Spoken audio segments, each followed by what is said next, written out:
Page 22, Dagger Dance. It's an interesting piece. I've not heard this piece before. I ran across it in this book. It's got a lot of parallel fourths in it. Right at the beginning, the right hand, all those are fourths. That's interesting. Till you get down to the third line, those are sixths. If you're interested in learning to play in intervals, this is a great one.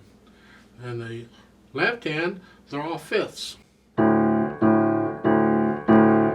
fact, that's all it is for the whole piece in the left hand. Of course, it's staccato, and you're going to play it under the right hand. I don't know how loud that is, but keep it under the right hand.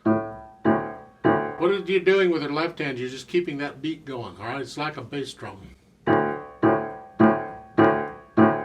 want to make a few suggestions and point out a few things in the right hand. The fingering they've got is rather important, so use the fingering they're showing you. Okay? It works out very well. Use it, please. It's important. Until you get to the third line. They would have you using 1/5 on pretty much all these. Not all of them, but most of them. I don't see the point. Like in there at the beginning of the third line, I would use a 1/4 on the dotted half note, and then a 2/5 on the next one, and then a 1/5. I would change this fingering some. Now, if you want to follow it, that's fine. So the first one on the dotted half note's a 1/4, 2/5, and then a 2/5 again, 1/4, 2/5, 1/4, not a 1/3, and then a 2/5, 1/4, 1/3. To me, that works out better. At the last measure, they're pointing out a D, a high D in case you didn't know what it was. It's above the second ledger line. Okay. I would do a 2/5, then a 1/4, and then a 1/3. I'm fingering it the same way as the previous measure. Starting with the fourth line down, they're going 2/5, 1.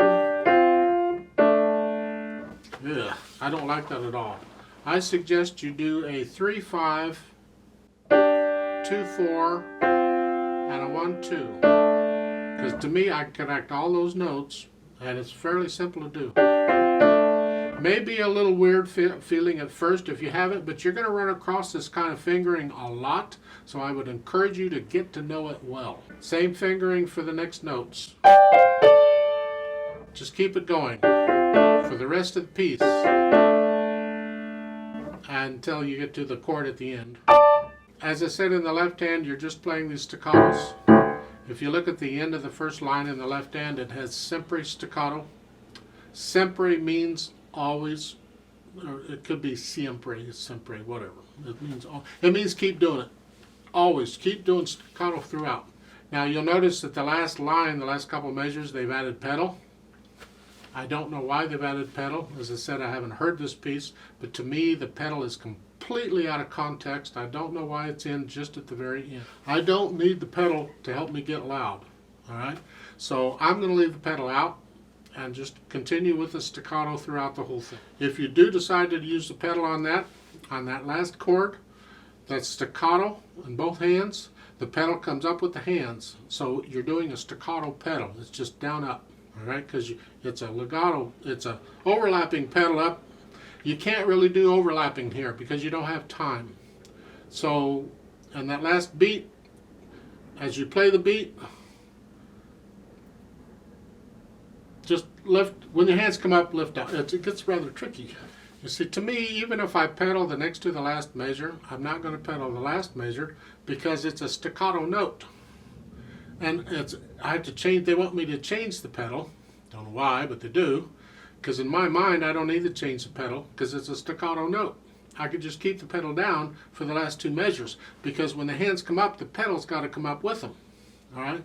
So if I change the pedal for the last measure, I'm changing it very quickly and then lifting it right back up. Maybe they're doing it for contrast. As I said, I don't know this piece.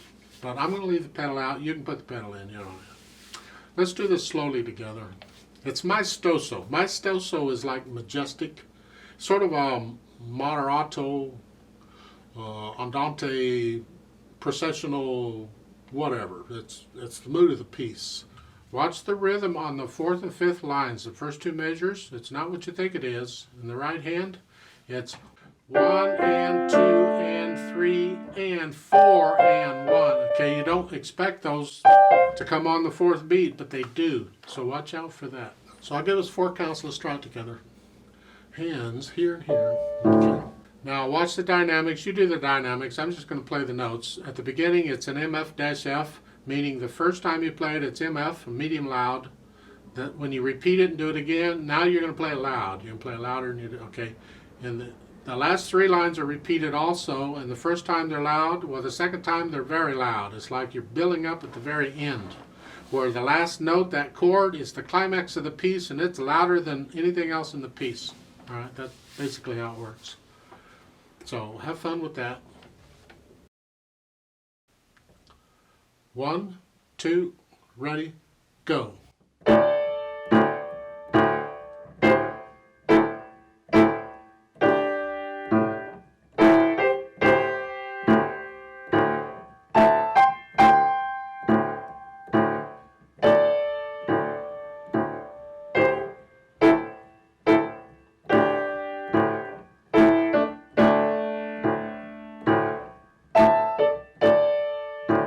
Repeat.